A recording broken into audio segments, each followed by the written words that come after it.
Okay, so we have finally made it to the main building and the tower. So before we get started on some of the details of the building, a little history of the university. Keep in mind, Texas won its independence from Mexico in 1836. So it's 2023 now, time of this video, which makes Texas about 187 years old.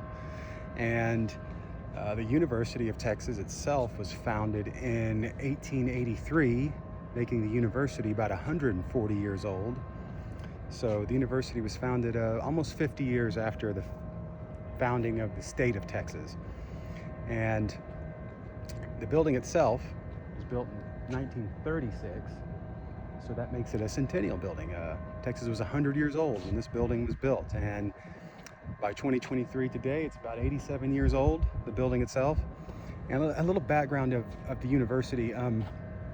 You know, even before Texas was Texas, when it was still Mexico, there was plans of making some university here. And there's already a university in Mexico, of course. That's the oldest university in North America, by the way. And it never happened. Not enough funds, not enough people, not enough support.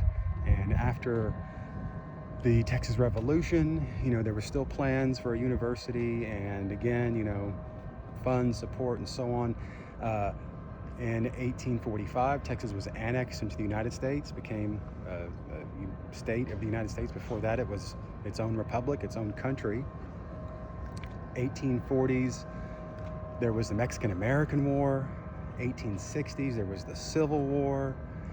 And unfortunately, Texas was, seceded from the United States, became a Confederate state, which was one of the biggest blunders in the history of Texas. But luckily, that war was lost. Texas brought back into the Union of the United States. And by the 1880s, finally, Texas was ready to found a university, University of Texas. And believe it or not, there was actually a vote of whether or not it should be in Austin, Galveston, or Houston. Austin came first, Galveston second, Houston third. So finally it was built. And originally the building that was here in 1883 was this huge Gothic Victorian building, now known as the Old Main building. I'll include a few photos of it for reference. But yeah, many people don't think about that building anymore. But I mean, imagine, you know, this big Gothic Victorian building, something like the Littlefield House from the previous video, just on a much bigger scale. And it was everything for the university at that time: the library, the classrooms, the offices, the chapel, everything. And now we have this building, a far more modern building, very neoclassical, but at the same time much more modernized than a Gothic Victorian style. But a little background on the artist. So the architect, he's an artist too. His name was Paul Cret, French-born architect, and worked for many years in the United States. And he was trained in the Beaux Arts style of architecture, the Fine Arts Academy in Paris. And he's well known for this style of architecture. Also, another form of style of architecture he's known for, which in America we call stripped classicism. But I would say this building in particular is much more Beaux Arts style. You can see a little bit of the stripped classicism style coming through. There's another building here on campus I'll show that is much closer to the stripped classicism style. But with the Beaux Arts style, you have it's very neoclassical to its core. Ancient Rome, ancient Greeks, style, but also incorporating a lot of Renaissance style. And at the time when it was very much in fashion, at the height of its popularity, late 1800s, new technology was coming forward with glass and steel construction, and that was also incorporated into the Beaux Arts style. But the Beaux Arts style, it can be very formal, very European, very noble and grand, style. And it fit quite well with the previous architecture laid down by other architects that I've mentioned in previous videos, Cass Gilbert, Herbert Grain. If you remember, he did Battle Hall here and Sutton Hall over there, and Herbert Green did Garrison Hall here. But that architectural vocabulary of Spanish Renaissance, Mediterranean style, limestone, genuine Spanish red tiles, and it's that kind of, Italian Spanish Renaissance inspired palazzo style. And so that was very important at the time, that it continued that. And other aspects you see here that are very Beaux Arts are the axial arrangements. Okay, so the main building has this kind of north, south, east, and west, arrangement to it, and it's at the highest point of the campus, really the focal point of the campus. You have this south mall here that extends all the way down, all the way you can see to the Capitol, the Texas Capitol building.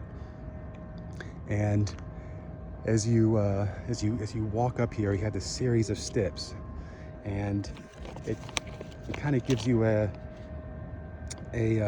lofty feeling as you approach, really. And as you walk towards the forecourt here, it kind of welcomes you and draws you in. There's a deep arcade here that allows the public space to penetrate into the building. And the focal point with this kind of ceremonial looking balconies, as though some great leader were going to come and make some speeches here or something. Let's pray that never happens. But this very formal, very European style. And you have the tower too itself, of course, the epicenter of power here on the campus. And the tower, it's become this icon of the university, and it's used in all of the forms of media as a symbol of the university. Students and whoever are on campus is drawn to it by design and symbolism. Cray even said himself that the tower would be, and I quote, "the image carried in our mind when we think of the place." It's very interesting. It's the strongest point on campus, and really that epicenter, the seat of power. Quite literally too, the president's office has been in here since it was built.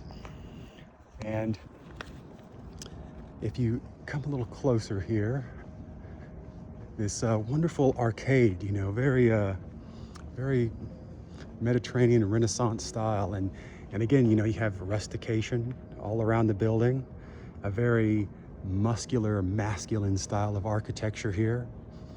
And there's a great detail on this rustication. It's originally, rustication was actual blocks and stone. But this is this, solid limestone here that's been carved to look like blocks of stone. And they put this wonderful texturing on there that I quite like. And you have some really great classical columns and pilasters here, some very nice Doric columns and Ionic pilasters. 1836 when Texas was founded, 1936 when the building was built. And you have the seal of the University of Texas there with the book and the star. And just a lot of symbolism there. You see like a shell there, and over here, if you look closely, you see a lamp, a lantern. And these are all very common symbols throughout the history of art. I'm sure, the lamp was meant to symbolize, kind of lighting the way, education, lighting the way. And keep in mind, the original purpose of the building was to be a library. So the inscription you see on the building, all of the motifs and symbolism, terracotta emblems and so on, is all meant to point towards that purpose of this building as being a library. At the time, the university was growing in the 1930s. They had outgrown Battle Hall. That was the library. And so they built this main building is to be the library. And, by the 1970s, it had outgrown this building too. And they have another library on campus. They have so many libraries on campus, but At the time, this was supposed to be like the main big library to serving all the students and faculty. But here in this arcade, you have some very nice details. This main entrance of the building, and along the outside of the building, you have some imported limestone that's very smooth, very creamy, and very nice. And on the interior here, you have this local Austin shell limestone. You can see the shells inside of the limestone. It's a very nice contrast. I really like that detail there. And you have some granite, decoration there, and some wonderful marble flooring and patterns here. Just done really, really well. And this wonderful timber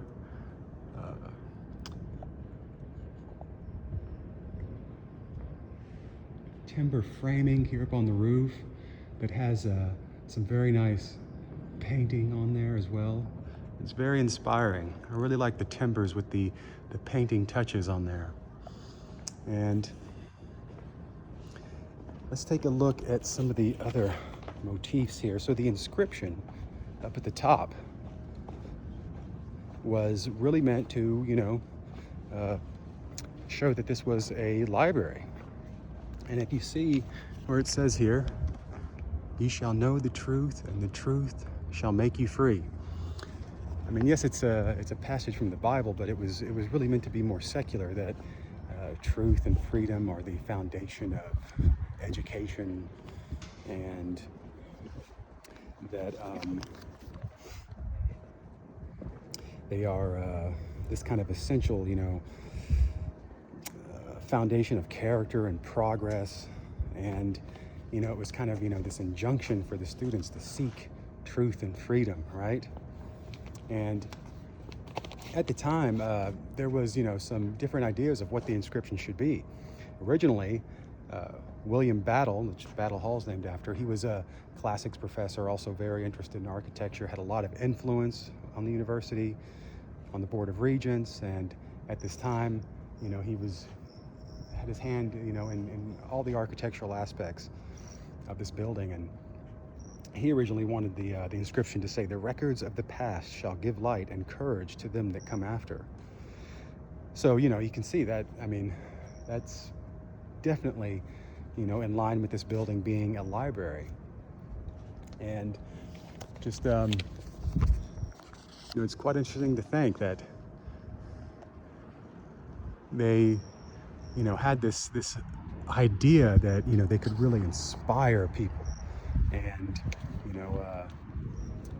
it's a very common philosophy in architecture that you can use architecture to inspire people and transform them. This kind of transformative power of architecture is a very powerful idea in architecture, and especially this building. I mean, you can see it if you think about 1930s Central Texas. I mean, this was during the Great Depression. It was a much more provincial, much more rural society. I mean, Austin was so much smaller and unrecognizable, I'm sure, to us today. If we could go back in time to 1930 Central Texas, it would probably be very unrecognizable to us. So the fact that they built this building and really put so much symbolism into it and ideas that they could transform the university, transform the students, transform Texas and so on into a much more grand, formal, European style, world-class,